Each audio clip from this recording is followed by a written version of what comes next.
se auto-intitulavam Messias esperado, não é? E sabe que a maior revelação de si mesmo, Jesus fez para a mulher samaritana, uma mulher. Quase nos únicos versos da Bíblia que ele se traduz como Messias, ele faz com uma mulher, que na época era a figura talvez mais menosprezada da sociedade. Uma mulher que diante de alguns não tinha valor nenhum. E surpreendentemente ele faz essa revelação, por isso que eu falo que ele contradiz a receita do viver da época, da etiqueta social, quando ele se apresenta para uma mulher e diz: eu sou aquele que vocês estão esperando, eu sou aquele que viria, não é? Quando ela faz aquela pergunta onde nós devemos adorar, se é em Samaria, se é em Jerusalém, então ele se auto-intitula o objeto de adoração, quando ele diz: muito em breve os meus adoradores, adorando meu Pai, estarão adorando em espírito e em verdade. Amém por isso? Amém. Já resolveu o problema lá? Lá no posto. Ivana, alguém vai ter que subir no poste para resolver o problema. E como sempre é o primeiro que falou, já estão resolvendo ali. Eles estão lá. Vamos cantar um hino então, antes da gente. Pastor Ricardo conduz esse momento agora aqui então, para a gente cantar. Está ligado o computador? Tá, vamos cantar um conhecido. 2 Coríntios, capítulo 4, verso 6. Aqui tem um texto que diz assim: porque Deus, que disse que das trevas resplandecesse a luz, é quem resplandeceu em nossos corações para a iluminação do conhecimento da glória de Deus na face de Jesus Cristo. Então aqui está escrito que através da face de Jesus Cristo nós tivemos o conhecimento da glória de Deus. E a pergunta que vem para muitos ao analisar esse texto é: mas afinal de contas, que face que está falando aqui? Qual é essa face? E ao longo da história, da trajetória da história até aqui, Jesus Cristo recebeu várias faces. Na Idade Média, você vê que as imagens de Cristo na Idade Média, aquela que está lá à direita, lá em cima, estão vendo aí? Jesus parecia em todos os rostos de seres angelicais, personagens bíblicos, personagens da Bíblia pareciam com mulher. Veja como são faces bem femininas. De uma parte da Idade Média que isso aconteceu. Os rostos eram mais afeminados. Aqui nós temos uma face, essa do meio aqui, ó, todos estão vendo aí, que é a face que ressurgiu ou surgiu pelo sudário, o Santo Sudário. Vocês conhecem a história do Santo Sudário, né? Aparentemente, foi o tecido que revestiu Jesus antes do embalsamento, ali, quando ele foi colocado no sepulcro. E Jesus foi, segundo a história do sudário, ele foi colocado em cima da tumba, dentro da tumba, em cima da lápide assim, e esse tecido foi colocado ao redor dele. E dizem aqueles que acreditam que o sudário é real, que houve o quê? Uma radiação de luz por causa da ressurreição. E aí ficou impresso a imagem de Cristo nesse tecido, em negativo. Dizem que foi o primeiro negativo da história. E alguns dizem que foi uma obra de arte muito bem feita. E nós estamos até tendo essa semana, falei um dia aqui, uma exposição no shopping de Florianópolis, né, sobre o sudário. E as opiniões do Santo Sudário são bem diversificadas. Há os que acreditam, há os que não acreditam. Mas enfim, do Santo Sudário surgiu essa imagem desse rosto que a gente vê, que seria o mais próximo da imagem que aparece no sudário. Aí dessa imagem do sudário surgiu essa outra aqui também, que começou a aparecer pós-sudário, que seria também uma das imagens possíveis de Cristo, também final da Idade Média. E aqui você tem uma das imagens mais modernas dele, aqui. Agora, como é que foi feita essa imagem aqui? Os arqueólogos foram até a Palestina e encontraram na Palestina uma ossada por volta de 2000 anos atrás. Ou seja, tinha um homem que viveu nos tempos de Cristo, e um judeu. E eles foram preenchendo esse crânio, como eles fazem hoje nas técnicas mais modernas, com massa, foram colocando ali, respeitando as cavidades do crânio, e surgiu esse rosto mais grotesco. Eles imaginaram, inclusive, uma pele mais bronzeada, alguém que estava sempre ao sol, carpinteiro, trabalhava com a madeira, devia ter as mãos firmes, o corpo mais volumado pelas obras manuais, e surgiu essa imagem aqui. Agora, é importante dizer que mesmo essa imagem aqui é de um judeu do tempo de Cristo.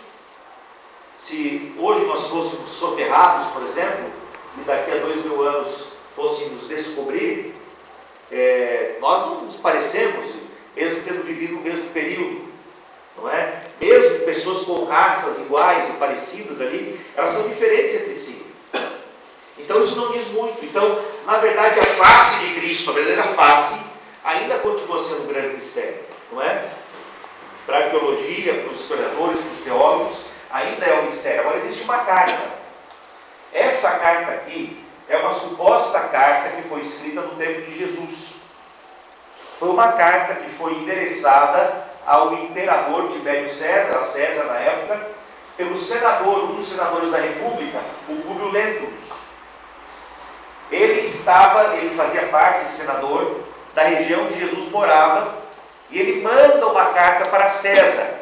E olha o que diz na carta: sabendo que desejas conhecer quanto vou narrar, existindo dos nossos tempos um homem, o qual vive atualmente de grandes virtudes, chamado Jesus, que pelo povo é conhecido como profeta da verdade, e os seus discípulos dizem que é filho de Deus, Criador do céu e da terra, e de todas as coisas que nela se acham, e que nela têm estado.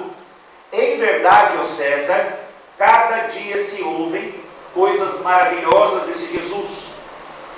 Ressuscita os mortos, cura os enfermos, em uma só palavra. É um homem de justa estatura, é muito belo no aspecto, e há tanta majestade no rosto, que aqueles que vêm são forçados a amá-lo ou temê-lo. Tem os cabelos da cor amêndoa, bem madura, são distendidos até as orelhas, e das orelhas até as espáduas são da cor da terra, porém mais reluzentes. Tem no meio de sua fronte uma linha separando os cabelos, na forma e uso dos nazarenos. O seu rosto é cheio, o aspecto é muito sereno. Nenhuma ruga ou mancha se vê em sua face. De uma cor moderada, o nariz e a boca são irrepreensíveis. A barba é espessa, mas semelhante aos cabelos, não muito longa, mas separada pelo meio. Seu olhar é muito afetuoso e grave, tem os olhos expressivos e claros. O que surpreende é que resplandece no seu rosto como os raios do sol. Porém, ninguém pode olhar fixo o seu semblante, porque quando resplandece apavora, e quando ameniza faz chorar. Faz-se amar e é alegre com gravidade. Diz-se que nunca ninguém ouviu rir, mas antes chorar. Tem os braços e as mãos muito belos, na palestra contenta muito, mas o faz raramente, e quando dele se aproxima, verifica-se que é muito modesto na presença e na pessoa. É o mais belo homem que se possa imaginar, muito semelhante à sua mãe, o qual é de uma rara beleza, não se tendo jamais visto por estas partes uma mulher tão bela. Porém, se a majestade tua, ó César, deseja vê-lo, como no aviso passado escreveste, dá-me ordens que não faltarei de mandá-lo o mais depressa possível. Você vê que tem algumas características ali. E agora deixa eu dizer o meu parecer sobre essa carta. Tem algumas coisas que me preocupam nessa carta. Primeiro, uma menção a Maria. E Maria começou a ser venerada alguns séculos depois. Talvez no segundo século depois de Cristo, e firmada ali já no terceiro século. Então isso causa uma certa impressão de que nesse tempo que essa carta foi escrita, Maria já era venerada, o que impossibilita essa carta ter sido escrita realmente nos tempos de Cristo. Outro detalhe é a maneira como descreve Jesus sem mancha. um ser muito angelical, uma presença que você vê resplandece como o sol, cabelos amendoados, não é? E também preocupa por quê? Porque Isaías 53, se você vai à Bíblia, ali está escrito que não havia nele beleza nem formosura. Ou seja, não havia nada nele que nos agradasse, diferente do que o texto diz. E outro detalhe interessante que eu vi aqui, ó, diz-se que nunca ninguém o viu rir. E a ideia que se remete aqui, né, que ele chora bastante, é o Jesus que se tinha na Idade Média, um Jesus assim, que até é retratado em certos filmes do nosso tempo. Você percebeu como Jesus, em alguns filmes, ele aparece de costas, vestes talares, cabelos compridos, e quando ele vai levantar a mão, demora meia hora para levantar aquela mão, assim, né? Aquela santidade e os movimentos mais tênues, que é muito comum nos filmes que nós vemos hoje, que refletem essa idade média. Flávio Joséfos, que é o historiador, depois da Bíblia, que mais escreve sobre os tempos de Cristo, judeu, que escrevia muito, ele diz que Jesus gostava de festas, não é? O maior relato que nós temos de Flávio Joséfos é que ele era dado a festas. Pelo relato que nós temos da Bíblia, Jesus realmente ele era diferente dos líderes religiosos do seu tempo. Sábado eu tive aqui, o pastor Ricardo falou sobre as festas judaicas, e Jesus gostava de festas.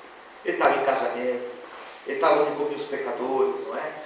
E essa atitude de andar com pessoas que para a sociedade tinham um caráter duvidoso, batia de frente contra a lei judaica daqueles dias. Veja, a religião judaica está envolvida em uma pompa, uma aparência, tudo era pompa. A religião, talvez o momento mais escuro da história das religiões tivesse sido 2000 anos atrás.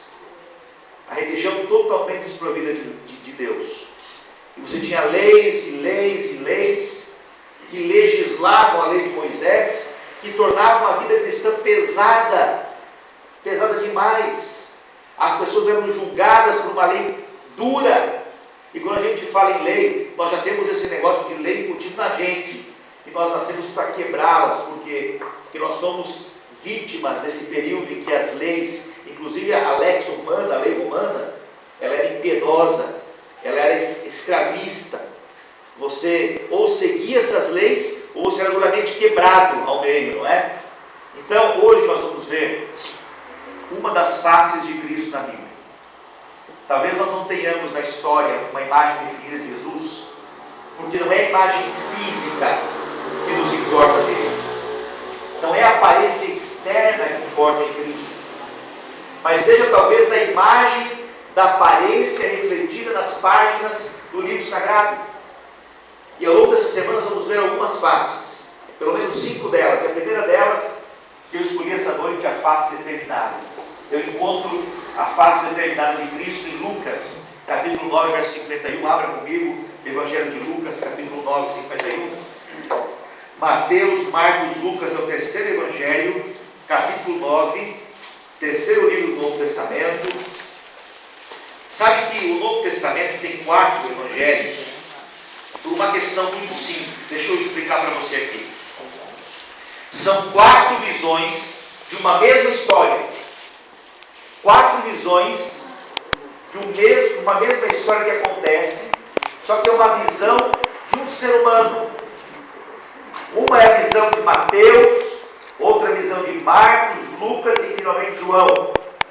E cada um conta a história como viu, como viveu ou como ouviu. No caso, por exemplo, de Lucas. Lucas não era um discípulo de Cristo. Lucas ele veio depois na história apostólica. E dizem que Lucas aprendeu a história ouvindo de Pedro e Paulo. Então ele vai pegando essas informações que ele ouviu e vai escrevendo o seu livro. Lucas era um médico, por exemplo, nós vamos hoje ver e analisar Lucas 9,51. Ele era um médico, chamado de médico amado, não é? E é muito fácil você ilustrar essa história de ângulo. Eu lembro que eu não morava aqui em Florianópolis, eu sou recente aqui com vocês em São José de Palhoça, mas há 10 anos que eu frequento Florianópolis, porque meus pais moram aqui, minhas irmãs moram aqui. E eu lembro no final de ano que nós fomos à casa da minha irmã. Eu tenho uma sobrinha, também é solteira, minha sobrinha. E no final de ano a gente estava ali em casa E ela veio apresentar para a família o namorado dela. E eu sou um tio muito ciumento. E eu estava sentado na sala, meu pai, o avô dela estava ali também, estava a mãe, estava o pai dela. Você imagina a situação do garoto, né? Com toda a família indo para o Natal, e ela apresentar esse menino para a família. E todos muito assim, muito corujas em casa. E ela foi apresentando para um, para outro, para outro. Quando o menino saiu da sala, cada um tinha um comentário sobre o menino. Um falou assim: família não é fácil não, viu? Família, Jesus teve, olha a família de Cristo, não era fácil também não. Mas a família é assim, né? Sempre tem alguém que fala demais, sempre tem alguém que é o mais falante, tem aquele que é o mais retraído, tem aquele que se sente menosprezado. Toda família é muito parecida à família terráquea, humana. Mas quando esse filho saiu da sala, eu lembro que alguém falou assim: você viu o cabelo dele? O cabelo do menino. Viu o corte de cabelo que ele escolheu? Não é menino para ela não. O outro disse assim: e a cor da meia? Você viu a cor da meia? E não faltou comentário do coitadinho. Então assim, no Evangelho é como uma namorada que apresenta o namorado e cada um vê uma coisa. Um foca a meia, outro foca o cabelo, outro a linguagem, a maneira como ele agiu. E nós temos aqui essa riqueza de 4 livros que contam a mesma história de ângulos diferentes, e Lucas se prende nisso aqui. Para Lucas essa parte é importante por um motivo. Lucas capítulo 9, 51, vamos lá ver juntos então. Quem achou diz amém? Amém. Ali diz assim: e aconteceu que ao se completarem os dias em que devia ele ser assunto ao céu, manifestou no semblante a intrépida resolução de ir para Jerusalém. Ou em outras palavras, ele firmou o seu rosto para ir aonde? Em Jerusalém. Nós estamos na última semana de Cristo, como disse ontem. O relógio da semana está correndo. Cristo faz a última viagem. A última viagem de Cristo foi de Jericó a Jerusalém. E aqui a palavra rosto ou face é a palavra prosopon do grego. Prosopon. É o primeiro rosto, a primeira face de Cristo que eu vou apresentar aqui. E a face determinada. Quando aqui diz que ele firma seu rosto, ele cumpre a profecia. Porque Isaías, 600 anos antes, escreveu o seguinte: as minhas costas dou aos que me ferem, as minhas faces aos que me arrancam os cabelos, falando do Messias, o que aconteceria. Não escondo a minha face dos que me afrontam e me cospem, porque o Senhor Jeová me ajuda, pelo que me não confundo. Por isso, pus o meu rosto como o quê? Como um seixo, como uma pedra, e não serei confundido. Ou seja, quando Lucas fala que ele põe o seu rosto voltando para Jerusalém, ele está dizendo, ele está determinado a cumprir o seu propósito. E Jerusalém, nessa semana especial, na última semana, é o lugar que, se eu ou você pudéssemos evitar, nós evitaríamos. E Cristo poderia ter fugido. Cristo poderia ter dado um tempo em outra região. Ele poderia ter se escondido em casa de amigos. Ele poderia ter ido para as montanhas. Porque ele sabia muito bem que o tempo dele se aproximava. E ao entrar em Jerusalém, ele sabia também que ele não seria mais nem um curandeiro, ele não seria mais nem o Messias ali para aquele povo, ele não seria aquele homem que ressuscitava, que curava, ele seria pura e simplesmente um condenado, um foragido da justiça. E ele poderia ter tomado direção contrária, mas ele não fez. Porque ele estava firme no propósito da salvação. Ele olha para Jerusalém. Essa aqui é a cidade de Jerusalém em nossos dias. Pode descongelar a imagem ali. Jerusalém era a cidade de sonho de Deus. Quando essa cidade foi formada, foi criada, ela foi criada para 3 propósitos específicos. O primeiro, era a cidade de expiação dos pecados. Sempre que as pessoas pecavam, haviam as leis do Antigo Testamento, que o cordeiro deveria ser morto, e era em Jerusalém que isso acontecia. Era a cidade onde as pessoas levavam o seu dízimo. Eles reconheciam que ali estava o templo de adoração, a expiação dos pecados. Era o primeiro propósito de Jerusalém. O segundo propósito seria a escola dos profetas. ali seria a maior escola do mundo para a formação de profetas que posteriormente se espalhariam por toda a terra. E aí vinha o terceiro propósito. O terceiro propósito seria a cidade que exportaria profetas para todas as regiões do planeta. Ela seria o modelo, a cidade modelo, a cidade ideal, a cidade do perdão, a cidade do amor, a cidade onde as pessoas poderiam, nas ruas, nas suas casas, no comércio, ao longo do dia, testemunhar do perdão e amor de Deus. Mas Jerusalém nunca se tornou aquilo que Deus sonhou para ela. A cidade de Jerusalém nunca saiu de um projeto específico de Deus, porque os homens pecaram, se afastaram de Deus, e Jerusalém nunca cumpriu o seu propósito. Mas Jesus tinha uma fixação por Jerusalém, porque Deus tinha e tem uma fixação por essa cidade. E quer ver uma prova disso?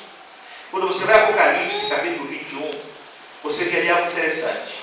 Abra Apocalipse 21, logo no finalzinho ali. Aqui está falando do plano de Deus para o seu povo, de ter uma nova terra. E no capítulo 21, verso em diante, que você conhece, é um texto clássico de profecia apocalíptica, diz assim: vi novo céu, nova terra, pois o primeiro céu e a primeira terra passaram, e o mar já não existe. Deixa eu deter um pouquinho aqui. Sabe por que ele está dizendo que o mar não existe? Já parou para se perguntou por que esse texto fala que o mar um dia não vai existir? Já conseguiu resposta para isso? E foi recentemente que eu tive uma resposta para esse texto aqui. Um colega, amigo meu, um pastor, foi para a região, não sei se teve o privilégio, pastor Ricardo, de ir visitar essa região, eu ainda não tive, mas ele foi até a região da Palestina, da Ásia Menor, depois visitou ali todas aquelas regiões bíblicas, os mapas bíblicos, e o sonho dele era visitar a ilha de Patmos, onde foi escrito esse texto aqui. Essa formação rochosa de Patmos era a prisão do templo de João. De lá ele escreveu o Apocalipse, e ele queria visitar essa ilha. E ele foi procurando agora embarcações que o levassem. E pasmem vocês, nenhum dos barqueiros que estavam ali na região queria levá-lo à ilha de Patmos. Qual a explicação? Por que motivo? O mar era agitado demais.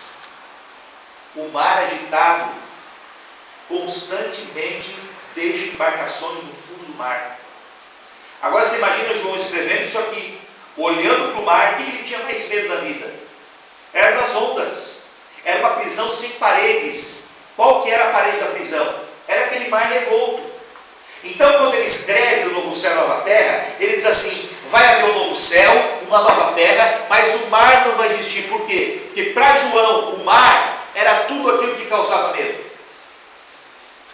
Se nós fôssemos reescrever esse texto, nós poderíamos dizer assim: vi novo céu e nova terra, e o câncer não existe mais. O que te causa medo? Vi novo céu e nova terra, e o divórcio não existirá mais. Vi novo céu e nova terra, e os problemas financeiros não existirão mais. Vi novo céu e nova terra, e não haverá mais separação de pais e filhos. Tudo aquilo que causa medo desaparece no plano de Deus. Só que olha o versículo 2, tudo é novo, o céu é novo, a terra é nova, e olha aqui o versículo 2, vi também a cidade santa. E qual é o nome da cidade santa? Veja, tudo é novo, tudo é novo.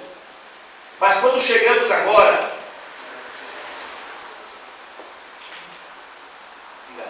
tudo é novo, tudo é absolutamente novo, mas o nome da cidade é antigo, Nova Jerusalém. Por quê? Porque Deus ama Jerusalém. Deus se compadece por Jerusalém. É a cidade onde moram os seus queridos. É a cidade onde moram os seus salvos. É a cidade que Ele planejou nos seus sonhos. É a cidade dos sonhos de Deus até hoje. Por isso Jesus olha para Jerusalém. E se você acompanha a trajetória de Cristo, Ele chora sobre ela na última semana. Ele se debruça sobre Jerusalém na última viagem. E olha como era complicada Jerusalém nos tempos de Cristo. Jerusalém era tomada pelo povo romano. A cidade dos sonhos de Deus havia sido invadida por um império diferente, com cultura diferente, para vocês terem uma ideia como os judeus queriam libertação. Na lei judaica diz que não poderíamos fazer, ou melhor, nos 10 mandamentos diz que não poderíamos fazer imagem de escultura para adoração. Mas isso diz lá, mas quando os judeus recebem os romanos, eles têm que conviver com imagens como essa aqui. Era Júlio César que estava nas moedas romanas. Era Júlio César que estava nos escudos romanos. E eles que eram tão contra essa adoração, eles tinham que conviver com isso, com escudos romanos, com moedas romanas. Para completar a situação, quando Roma entrou em Jerusalém, eles tomaram utensílios do templo, os próprios romanos reverteram isso em dinheiro e construíram monumentos dentro de Jerusalém, chafarizes, praças, todos com dinheiro sagrado, que para os judeus era o dinheiro que pertencia ao Senhor. Isso tudo desagradava muito a eles. Aqui está Júlio César, que governou até o ano 44 a.C. Depois de Júlio César, ele faleceu, e olha o que aconteceu. Quem assumiu o poder romano foi Gaio Otávio, que tinha 19 anos. Esse Gaio Otávio, ele não era filho legítimo de Júlio César, mas era considerado filho dele, embora não fosse legítimo. Ele começou a governar com 19 anos de idade. Ele passou de principal cidadão para sumo sacerdote. Olha a figura de linguagem que eles usavam. Ele era o sumo sacerdote. E principalmente agora, ao tornar-se imperador aos 19 anos de idade, César Augusto recebe o título de governador supremo aos 19 anos de idade. E acontece que no ano 12 a.C., logo depois que ele assume o poder, passa pela terra o tal do cometa de Halley. Quantos aqui lembram quando o cometa de Halley passou pela terra alguns anos atrás? E alguns se mataram para subir nas montanhas lá, não viram nada, porque a expectativa era maior do que realmente aconteceu. Mas naqueles dias, nesse ano 12 a.C., o cometa passou bem pertinho do planeta Terra. Todos puderam ver a olho nu.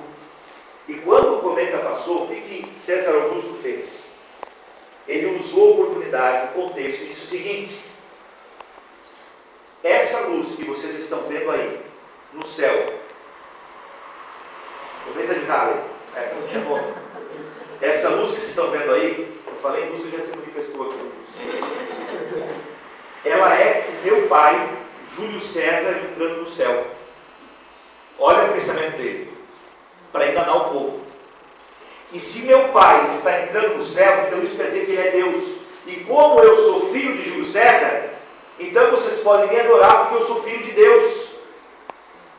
Então, no contexto de Cristo, já haviam pessoas querendo autoridade para si, adoração para si. 40 anos antes de Cristo, houve um revolucionário que tentou libertar o povo de Israel através de uma guerrilha. Ele era chamado de egípcio, foi para o deserto, criou uma revolução, juntou algumas pessoas, marchou contra os romanos.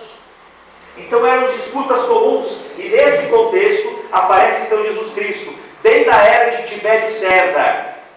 Tibério César reinou de 14 a 37, ele era o governador nos tempos em que Cristo foi crucificado. Esse Chuck Colson, ele escreve o seguinte: há 2000 anos, a Palestina era como é hoje, uma terra de constante conflito. 2,5 milhões de habitantes divididos em barreiras religiosas, culturais, linguísticas, uma improvável mistura de judeus, gregos, sírios, povoavam todas as cidades, e as tensões entre eles geravam sangrentos choques. Roma fazia pouco para evitar a amargura volátil.